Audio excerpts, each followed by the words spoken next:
Hi mga mi! It's summertime at talagang napakainit ng panahon ngayon, kaya naman let's go swimming! Dito nga kami nagpunta sa Canyon Cove Hotel and Spa sa Nasugbu, Batangas. Nag-direct book lang kami sa website nila. Hotel type accommodation ito, marami silang rooms at may malawak din silang parking space. Free parking para sa mga nakaka-check-in sa hotel. Ang check-in time talaga namin ay 3 p.m. Pero nag-process pa kasi kami ng check-in, kaya sakto lang din yung pagdating namin ng 2 p.m. May convenience store sa may lobby at meron din silang Vendo ice cream. Superior twin room nga yung na-avail namin. Ang price nito ay 3,960, good for 2 adults and 2 kids. Pero dahil 4 adults kami, nag-additional kami ng 1,800 pesos. Kasama na dito ang breakfast buffet. May 2 queen size bed ito at meron din extra bed. Yung na-avail naming room, may veranda siya with beach view.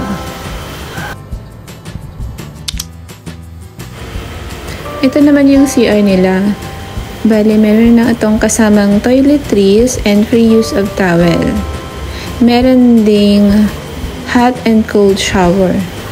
Pati yung lababo, meron din itong hot and cold na water. May security vault and mini fridge din sa loob ng room. May free mineral water din sila at meron ding coffee and electric kettle at meron din silang free sleeper at laundry bag.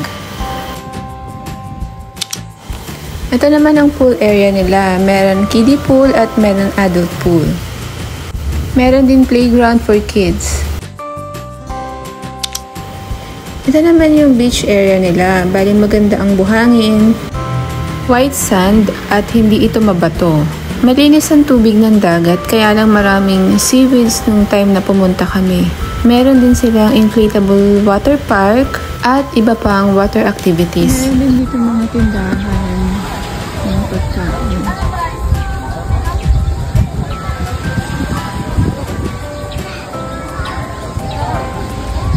Aside sa mga food stall sa labas, meron din silang dinner buffet sa gabi na nagkakahalaga ng 650 per head. Kung ayaw mo namang mag-avail ng buffet, meron din silang grilling area na pwede kang magpaihaw ng barbecue or hotdog. Meron din silang pa-fire dance sa gabi, kaya lang hindi na namin naabutan. Pagising mo, ang ganda ng view na bubungad sa'yo kasi pag binuksan mo yung bintana, ay kita na agad dito ang beach. Pag nag-walking ka naman, pwede kang pumunta sa may dulo na meron tong mga gandang view ng mga puno. Sa morning naman, meron silang free breakfast buffet.